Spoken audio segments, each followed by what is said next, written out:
City, Kansas, not Missouri, just want to be clear, had an interesting incident that happened the other day in reference to a newspaper outlet that most of you probably have never heard of.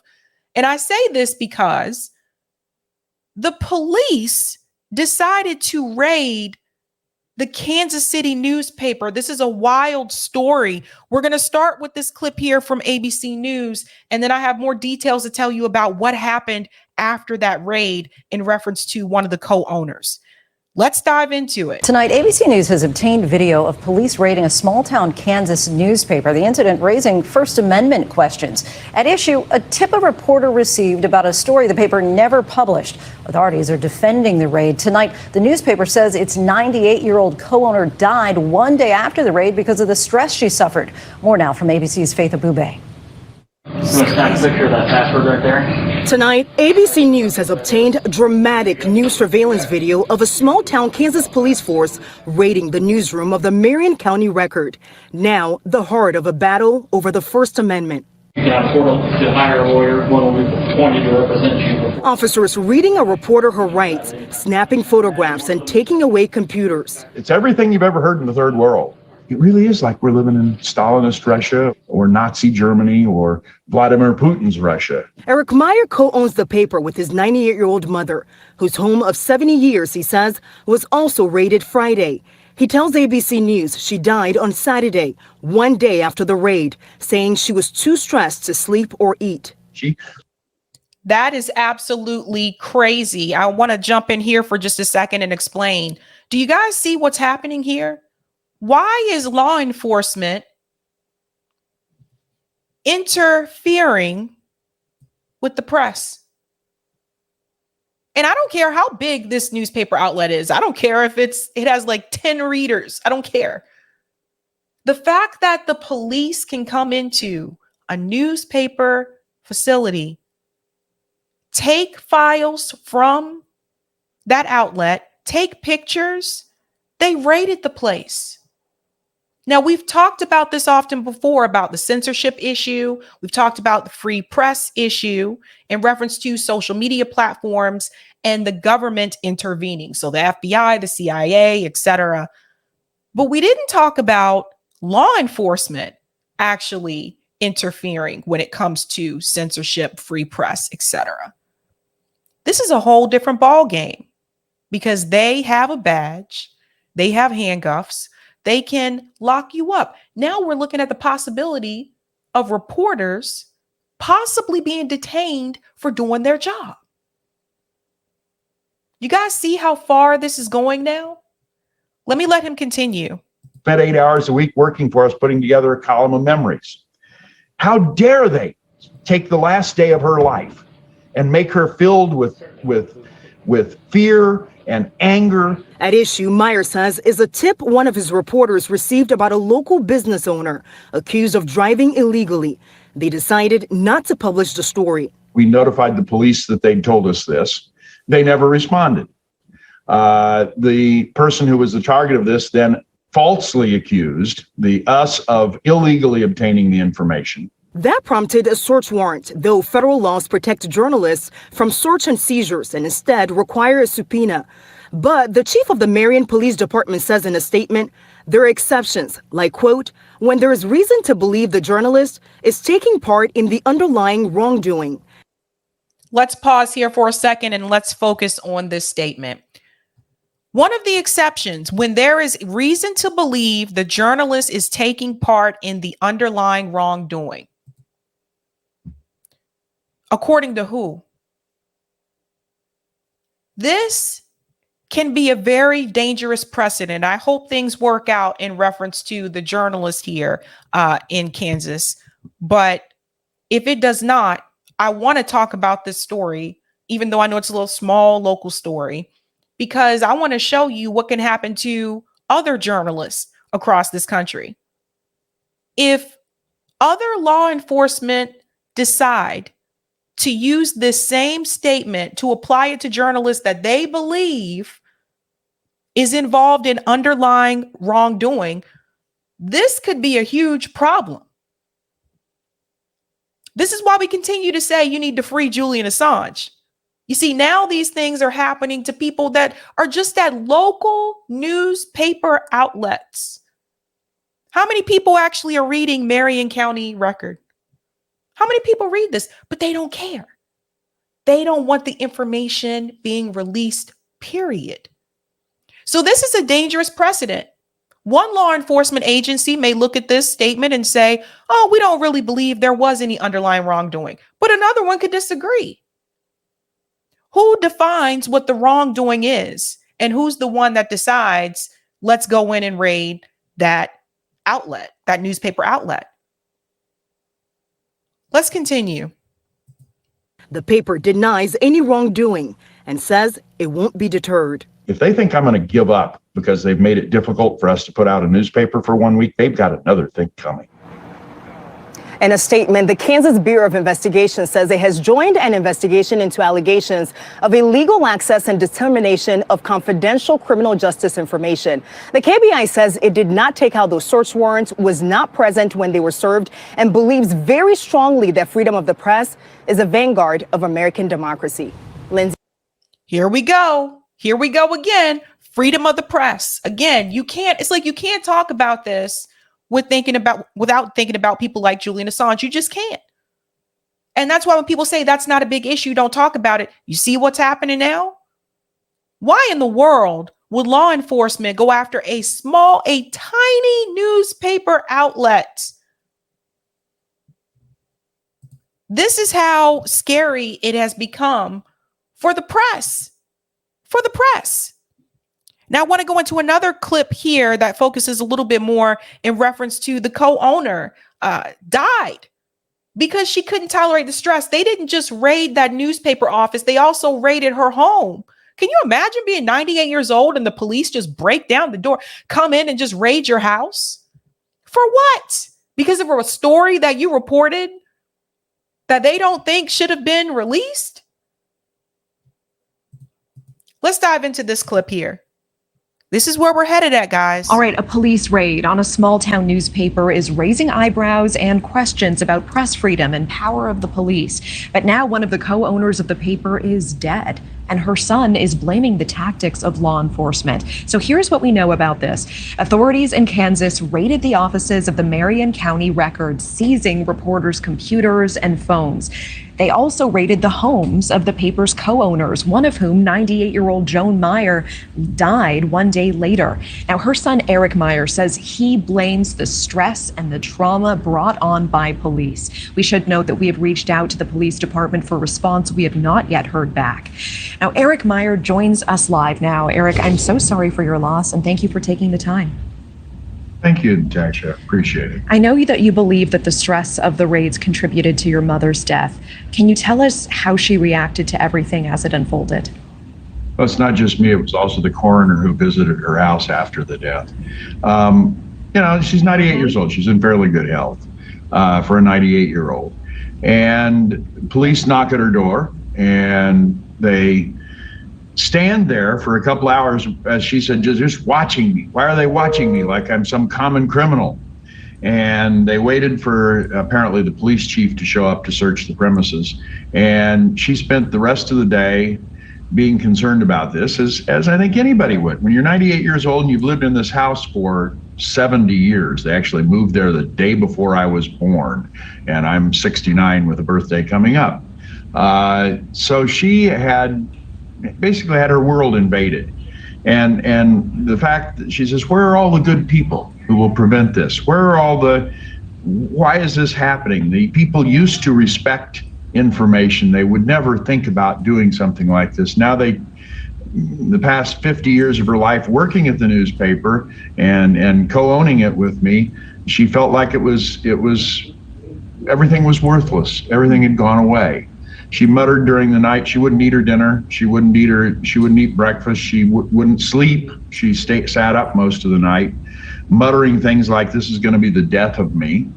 I tried to calm her down and say, I think maybe good will come out of this in the end, that something will be exposed and we'll be able to advance out of it. And she says to me, I'll be dead by then. And here we are. And what I have to say is this, this should be a warning sign to everyone. If they're willing to go after a small town newspaper outlet, what's stopping them from coming after you? Where's the push? Everyone in this town right now should be pushing to demand that the police chief is fired.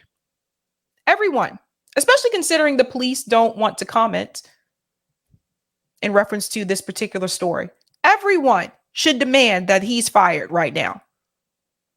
This threatens free press. I don't care if law enforcement agreed with what they reported or not. Is that really their decision to make? Where's the lawyers? If I was him, he should lawyer up.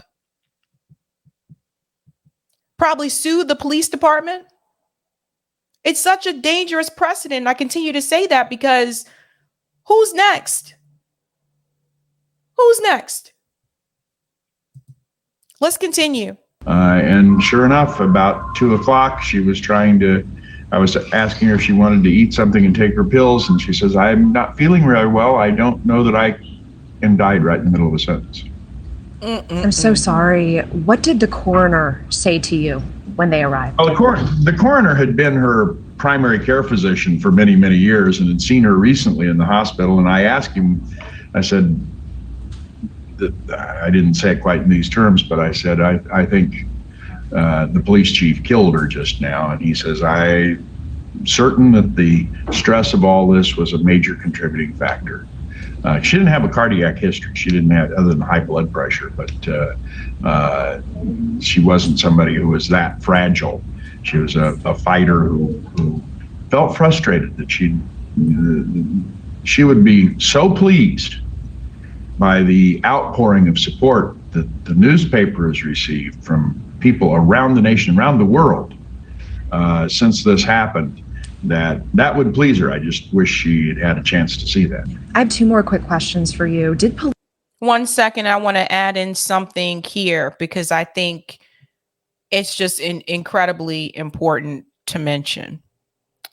I hope more people do cover this story, but I just want to point out to you another reason why local politics is incredibly important. These local, even these small town stories, it's incredibly important that people hear what's going on because it's not uncommon that it'll start somewhere small first before it happens in a larger area or it spreads. I was just watching, I just finished watching Painkiller on Netflix. And then I started watching Dope Sick on Hulu. And it brought back, issues with the opioid pandemic. That's what it's about.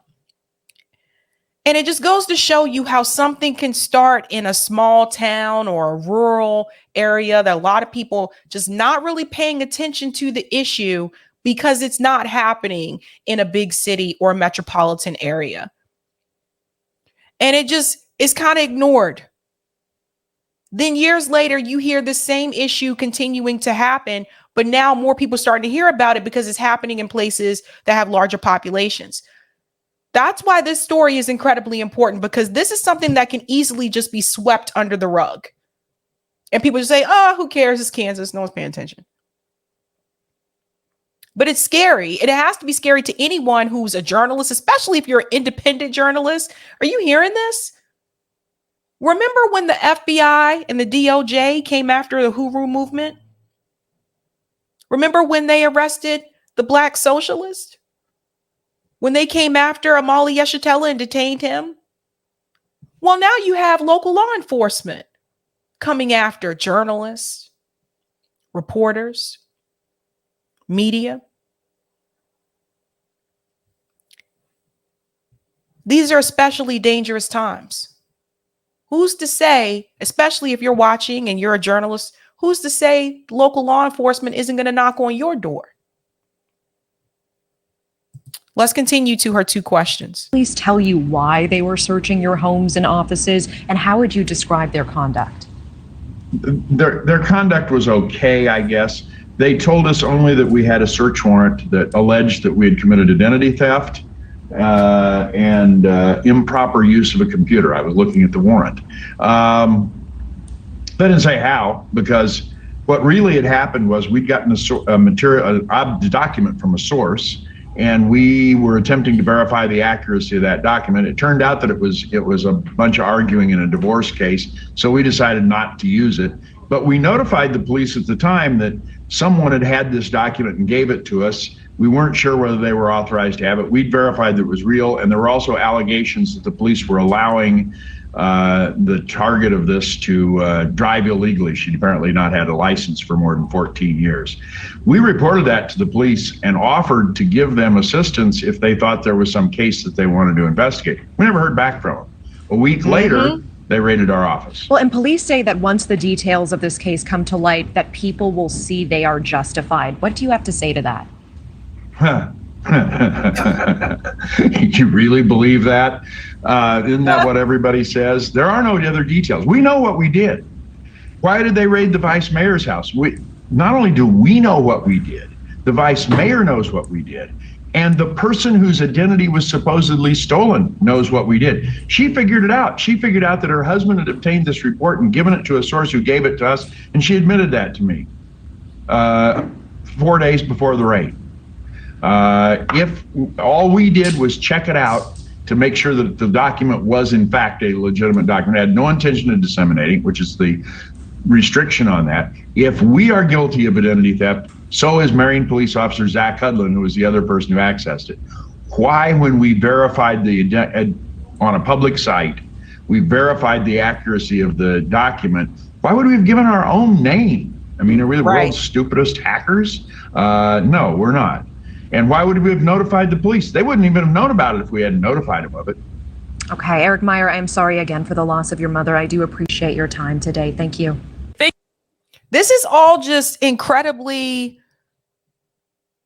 crazy. Now, you know, of course, the police, for the most part, they're going to try to make sure that they cover themselves, right? So I want to go into this a little bit here. This article, a Central Kansas police force sparked a firestorm by raiding a newspaper and the publisher's home. So again, publisher and newspaper. Again, I want to bring back the issue of Julian Assange. Remember, they tried to call Julian Assange a hacker. Julian Assange was a publisher. So what happened to Julian Assange, even though it didn't happen to him in this country, we're starting to see some of these same tactics being used towards people who are in the United States, even if it's done by someone else like local law enforcement, going after the publisher's home. And I want to go to this particular part right here. A search warrant tied Friday morning raids led by Marion Police Chief Gideon Cody to a dispute between the newspaper and a local restaurant owner, Carrie Newell. She is accusing the newspaper of invading her privacy and illegally assessing information about her and her driving record, and suggested that the newspaper targeted her after she threw Meyer and a reporter out of the restaurant during a political event. First of all, in reference to driving record, particularly if you're a reporter, that's easy to get. You don't have to, pretend to be anybody else. Like, I don't understand how that's considered to be, an invading privacy. Like, driving records are easy to get. And suggested that the newspaper targeted her after she threw Meyer out of the restaurant. Okay. While Meyer saw Newell's complaints, which he said were untrue, as prompting the raids, he also believes the newspaper's aggressive coverage of local politics and issues played a role. He said the newspaper was examining Cody's past work with the Kansas City, Missouri police as well. So I wanted to point that out to you to show you, obviously, it wasn't just about the complaint that they received. Obviously, there was more to that story. Such a mess. I bet you they probably didn't think that story would get much attention. It was like, it's Kansas. No one's going to talk about this. We have to protect the press, you guys. Whether you agree with what they're saying or not, we have to protect free press in this country. Let me go to some of the comments here. Thank you so much for the super sticker, Yesem Miller. Danny Haifong is in the house. Just got here. Don't think RFK Jr. would make it past nomination process, given his positions on most things, to be honest. Thank you, Danny. Thank you, Matt. Criminalizing journalism. There you go. JB says, if they can go after them, they can go after us in independent media. That's why this is so important. Exactly. No one's immune from this. Thank you, Delthea. Why would LEOs raid a small newspaper to build precedent to raid bigger papers, TV stations, magazines, etc.? There you go. Oftentimes these things start small and then it spreads. I'll take the comment on Rockfin, Eric. Pass the story on to people, you guys. I want more people to know about this story. Thank you for the tip, Roger. Joe said he owes us his presidency to Black people. Here's how he wishes to repay us. The title of this article by Truth Out. New Jersey activists want a ban on private prisons. Now Biden wants to reverse it. The Biden administration is backing Core Civic in lawsuit against New Jersey law, banning contracts with private prisons. And thank you so much for that, Roger. He says, please put in the chat. Eric, if you can copy and paste that and put it in the chat. Thank you so much. Crazy times we're living in, ladies and gentlemen. And thank you for the super sticker, P. Smith. Protect free press.